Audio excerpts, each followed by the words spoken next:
Okay, hello, long time no see.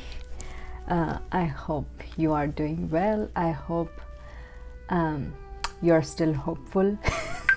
Oh, sorry. Given the state of the world, I have been very uninspired to create, not going to lie. But today I'm taking the summer course called Feminist Pedagogies, and in that class I think I do find some hope and some solace.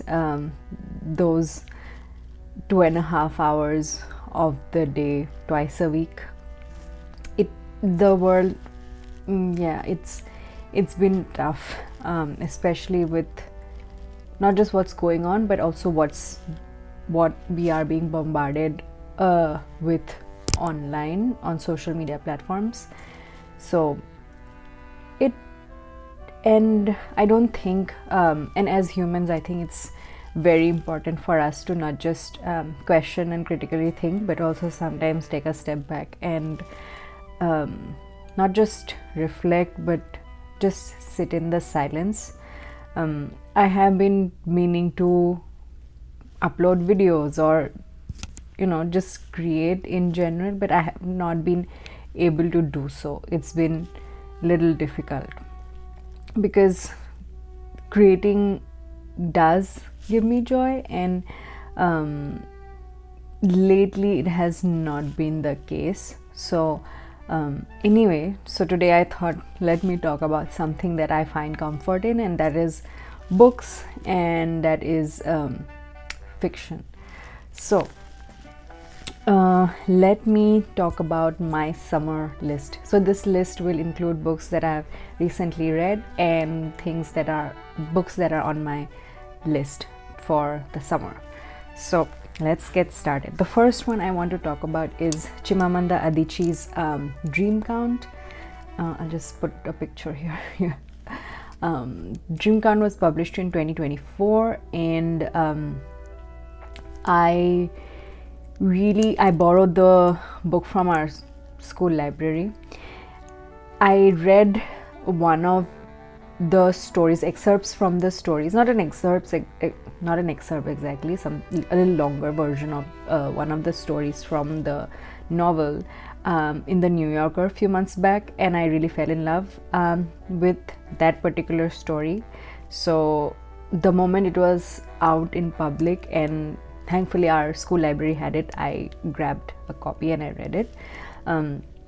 Dream Count is a novel is a novel about four women from different walks of life. There are 3 Nigerian women and a Guinean woman. So the last story is about that woman and how their lives are intertwined, but they do come from different backgrounds. They have different views of the world. They also have different relationships, and so Dream Count explores themes of romantic love, but also love in general, female friendships, camaraderie, and of course patriarchy and sexism, and themes of misogyny. Especially I think my favorite story was the last story, also the most painful story, about this Guinean woman who immigrates to the United States, and how she makes her life there with her daughter, with her very young daughter. But of course she has a background story back in her home country as well. So Adichie, I think, is a great master storyteller. She not only tells the story of the people, but we also get a sense of who they are as people, and I think that's very rare, and only very few writers can actually do that. And Chimamanda Adichie does this really beautifully. Her characters are, at least in this book, are not two-dimensional. They have desires, they are flawed, but yet there is this sense of trying to perceive, trying to find purpose in life, trying to strive. Her female characters, the 4 female characters in this novel, are very strong, definitely independent, but we see how they are also human, and how they yeah. I mean, I think I'm falling. It's been a minute for me that I've read it, more than a month or 2 months now, but I remember feeling that they are not just characters for the sake of being characters. They bring in depth and they bring in nuance to the story itself. So it's really nice.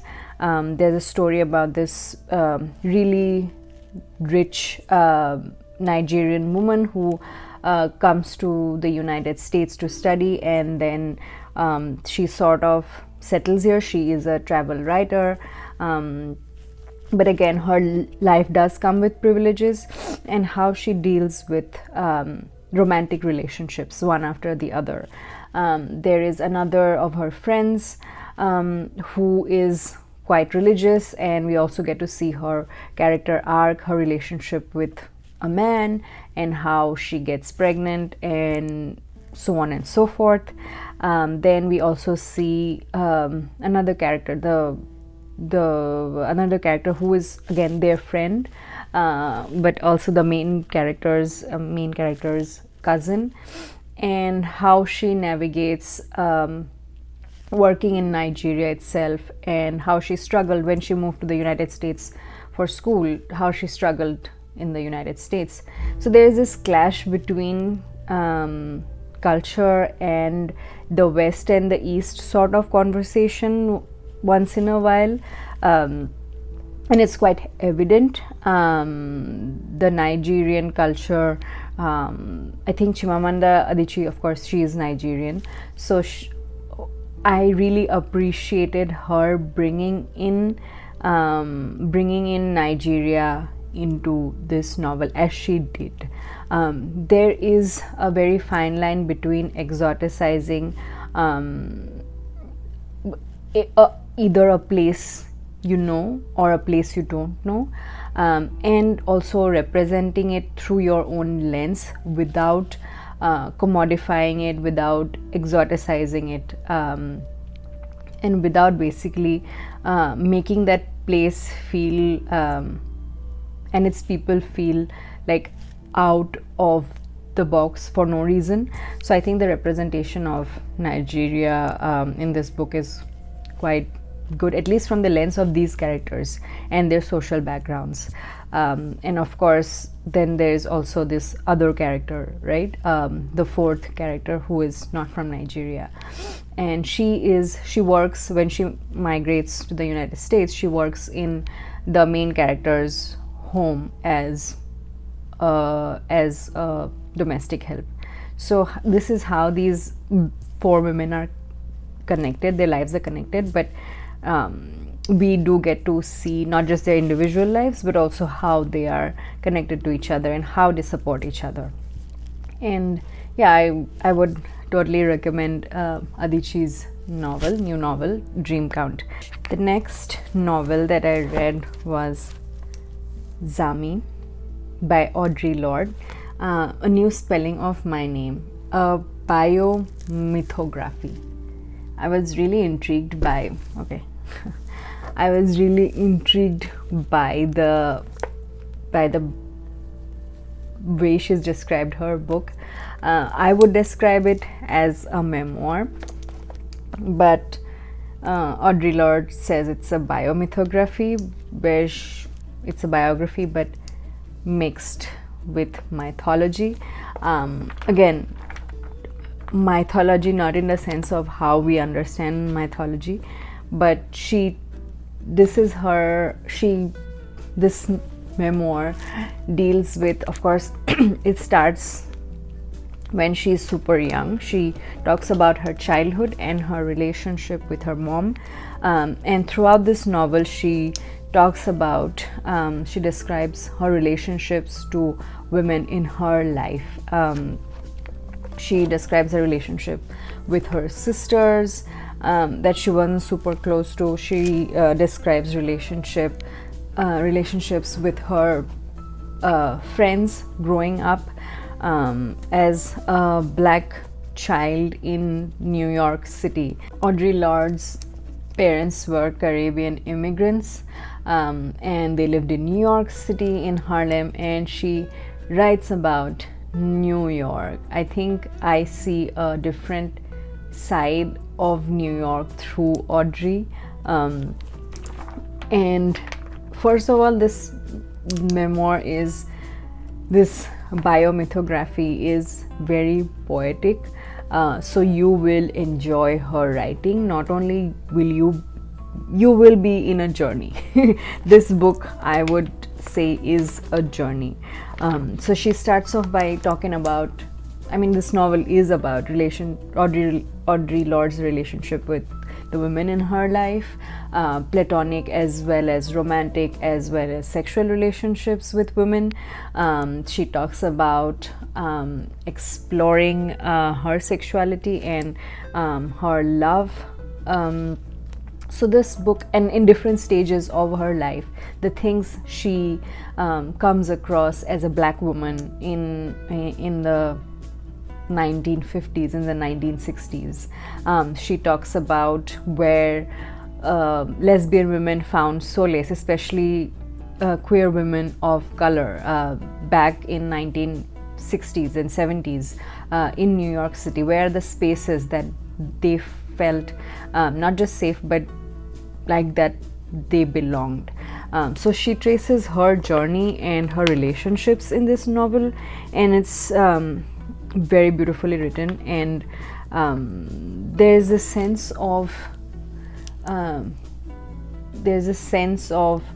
friendship, there's a sense of familiarity amongst women, a sense of camaraderie, and how they share spaces, and I found that very interesting. So Zami, I think so far is the favorite read for me this year. I have read some of Audre Lorde's essays for school once in few of my classes, but this is the first book that I've picked up. And the way she describes love and yearning, I think I've never read any writer who has expressed love and yearning that beautifully and that poetically. So I would give it to Audre Lorde. I'm still reading it, is Frida Kahlo's biography by Hayden Herrara. I think I've spoken about this already. And this is a bookmark. Did I show you? A crocheted bookmark that my friend's daughter made. And it's quite cute. I can't use it for thinner books, but this is a fat one, so I'm using this for that. So Frida Kahlo's biography, so far I've just not even finished half of it, and I don't know much about Frida Kahlo, but so far I know her journey towards becoming the world famous artist that she does become, and how her personal life shapes her. Her father was this German Jewish person who escapes Germany and comes to Mexico, and her mom again is Mexican Spanish heritage. She has Mexican and Spanish heritage, and Frida Kahlo is born in an era in 1907, and in an era where she is in this chaos. She's born into a politically chaotic environment in Mexico City at that time, when Mexico was going through really huge political changes, and she's quite involved when she goes to school, especially in high school. She does get involved in politics with her peers, and her conscience is quite driven by politics and independence and liberation for the people. Of course, she is part of the communist movement in Mexico City, and that is reflected in her artwork as well. Her artwork is very personal. Maybe I can put up few pictures here for you to see. She does a lot of self-portrait as well. So she suffered from polio when she was young. At the age of 17, she has this really life-altering accident where she was bedridden for months and months, and throughout her entire life, it is assumed that she must probably have had at least 50 surgeries of her back, of her spine, of her hips. So that has impacted her as well. Her health and her being sick all the time has also impacted her work as an artist. She does not really, as a child, she was never inclined towards painting. Her father was a photographer, so maybe she was inclined towards the arts, but art, as far as I know from this book, from her biography, art happened to her, and then because she was brilliant at it, she became better. But yeah, I'm excited to read what her life story is like and how she was pushed into the art world. Of course, she marries Diego Rivera, who was again part of the Communist Party in Mexico at that time, but who was also 20 years older than her, who was also a muralist. If not a painter, he was a muralist. So she was also very much influenced by him. There's a section where before she gets married,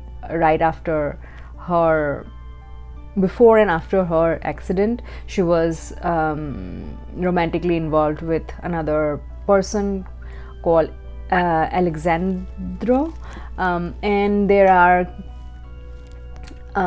snippets of her letters to him, quite romantic letters, but you do, especially the letters written after the surgery, you do see the sense of loss and desperation and loneliness and isolation in her, and I think those are, I'm glad that they are not just preserved but also published now for us to read.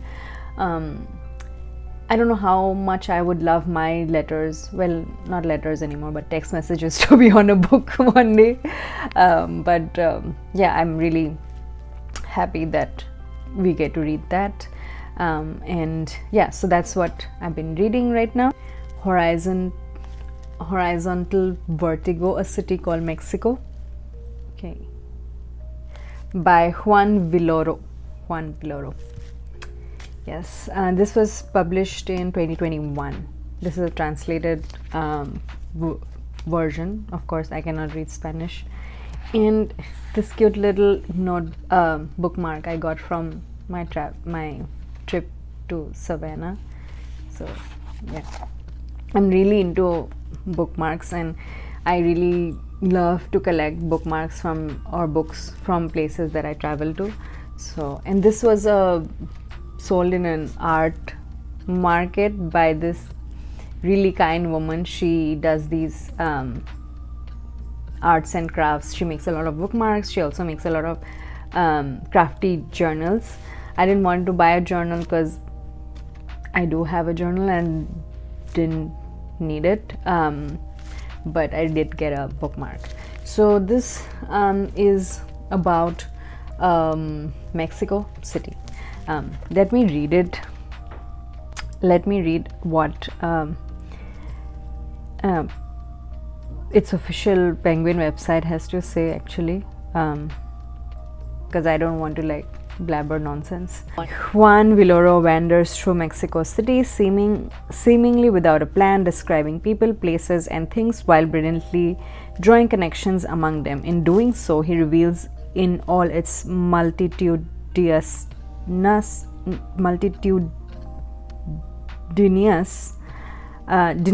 glory the vicissitudes and triumphs of the city's culture, political, and social history.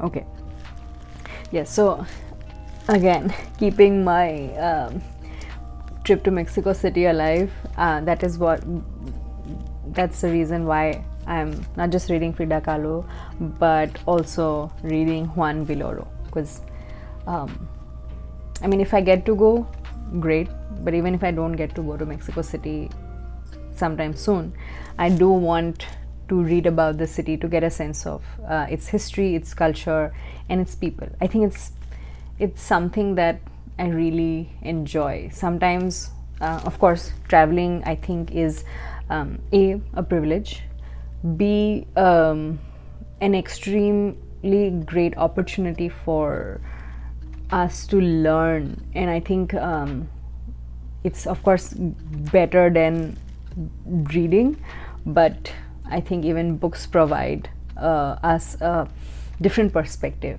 of a situation, of a city, of anything. So I'm quite looking forward to reading Juan's book. Also read Like Water, Like Chocolate by Laura Esquivel. Again, the story is again mix.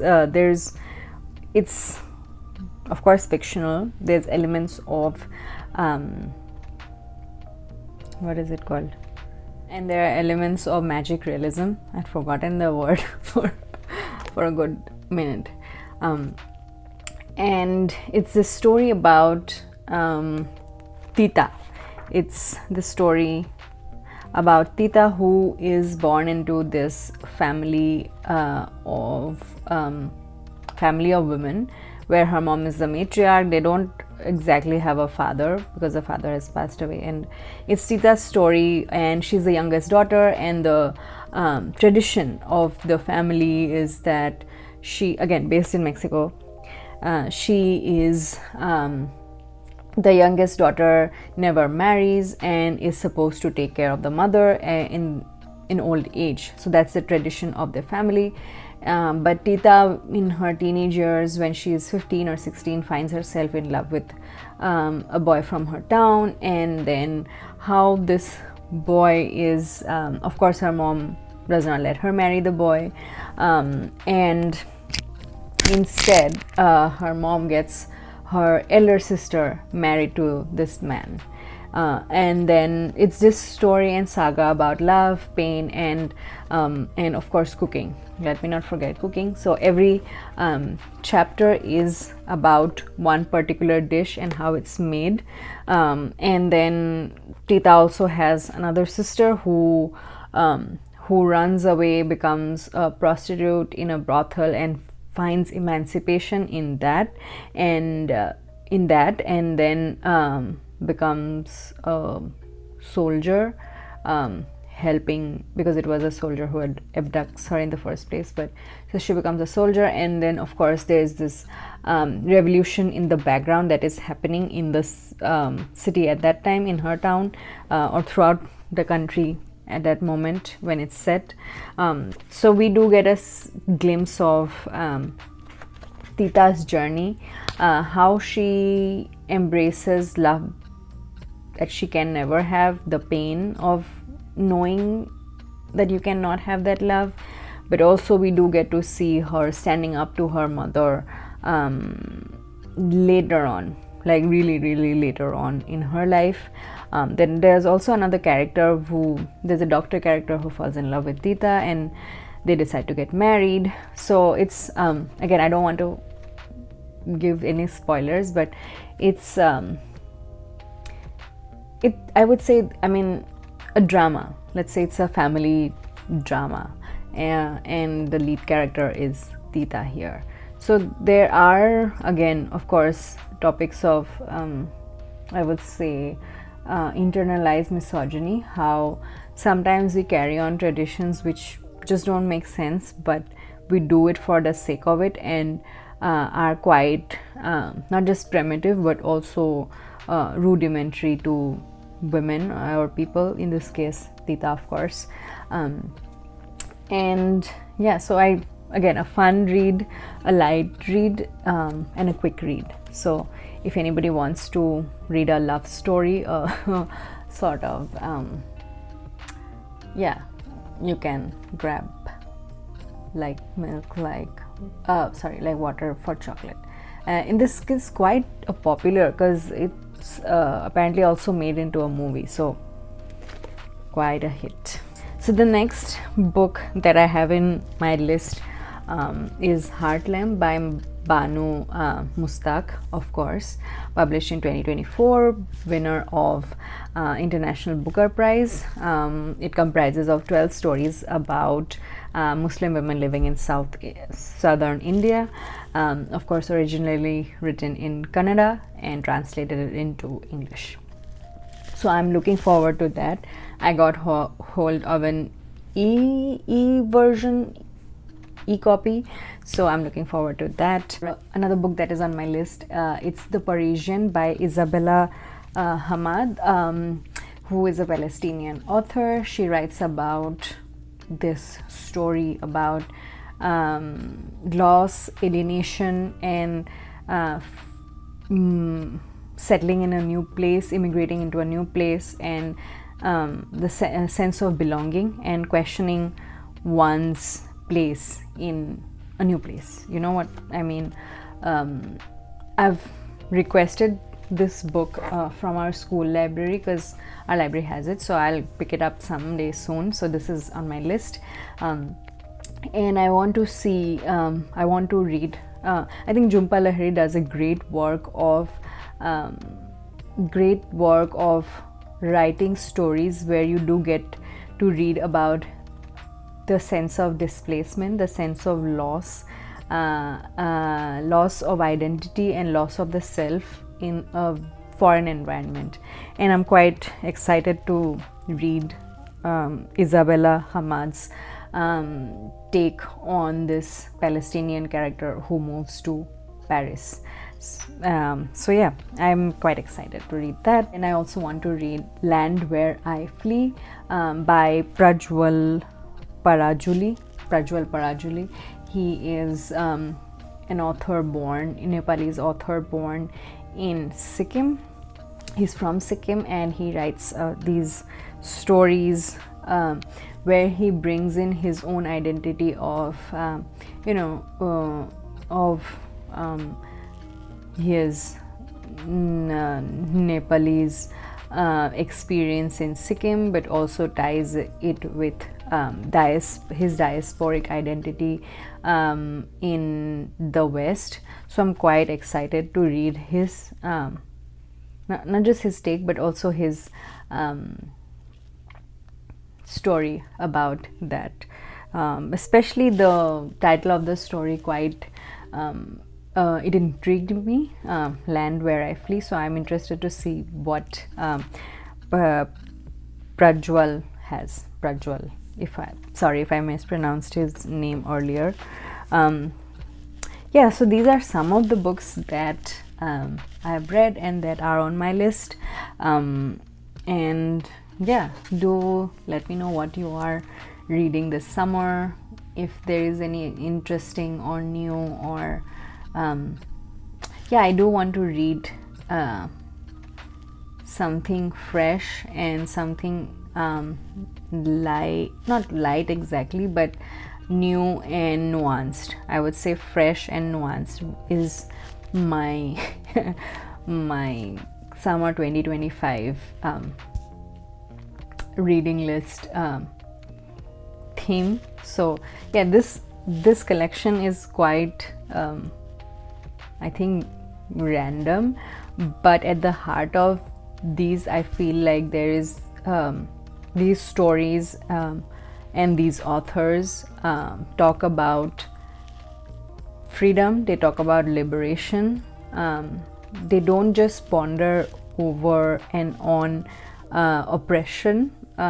They also give us a glimpse into these characters' worlds where they are finding moments of joy, moments of resistance, moments of hope in the face of brutality. I feel like all of them somehow or the other tell the story of liberation. And at this point in life, in world, being hopeful personally is becoming difficult, but I do know that hope is radical and hope is important.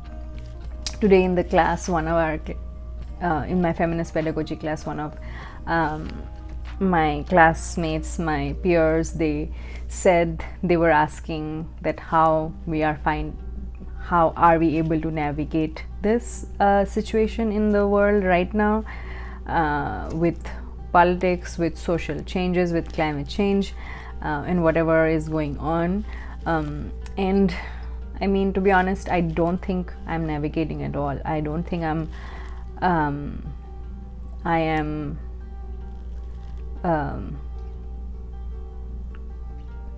you know, the only way to move forward is to just move forward with hope. Sometimes that can be difficult, but I have found hope in friendships and even in class, especially in this classroom. So that is helping me right now. I think finding solace in community and friendship, I think, is what we can do best to maybe not, if not thrive, but to survive. Because survival right now, I don't think is the bare minimum. I think it takes a lot. So yeah, I think this summer all I would want to do is not just read and reflect and rest, but also try to be hopeful and find ways that I can someday be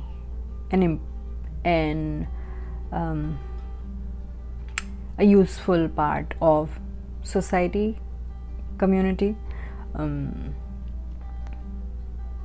Yeah, I don't know. I think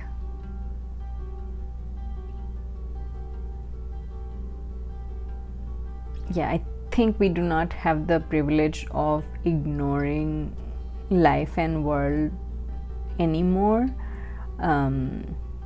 So the only way to move forward is to move forward with hope and